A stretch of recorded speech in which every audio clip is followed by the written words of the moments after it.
পশ্চিমবঙ্গের নতুন মুখ্যমন্ত্রী শুভেন্দু অধিকারীর নেতৃত্বে শপথ নেওয়ার প্রথম দিনেই মন্ত্রিসভার বৈঠকে সিদ্ধান্ত হয়েছে যে বাংলাদেশ সীমান্তের যেসব অংশে এখনও কাঁটাতারের বেড়া নেই সেখানে বেড়া দেওয়ার জন্য ৪৫ দিনের মধ্যে বিএসএফের কাছে জমি হস্তান্তর করা হবে।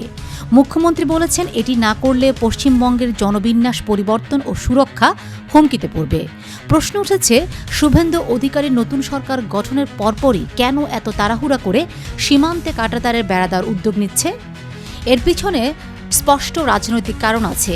বিজেপি দীর্ঘদিন ধরে অভিযোগ করে আসছে যে তৎকালীন তৃণমূল কংগ্রেস সরকার ইচ্ছাকৃতভাবে বিএসএফকে সীমান্তে বেড়া দেওয়ার জন্য প্রয়োজনীয় ৬০০ একর জমি দেয়নি।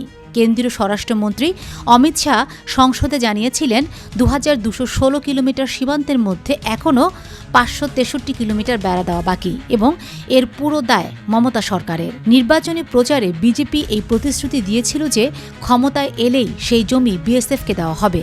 তাই প্রথম দিনেই এই পদক্ষেপ মূলত নির্বাচনী প্রতিশ্রুতি পালনের বার্তা।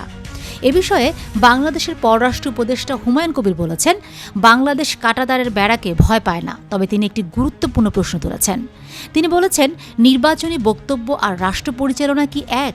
নতুন পশ্চিমবঙ্গ সরকার তাদের রাজনৈতিক প্রতিশ্রুতিকে আদৌ বাস্তব নীতিতে রূপ দেয় কিনা বাংলাদেশ তা পর্যবেক্ষণ করবে বলেও জানান তিনি। সীমান্ত হত্যাকাণ্ড চলতে থাকলে বাংলাদেশ নীরব থাকবে না বলেও সতর্ক করেছেন হুমায়ুন কবির।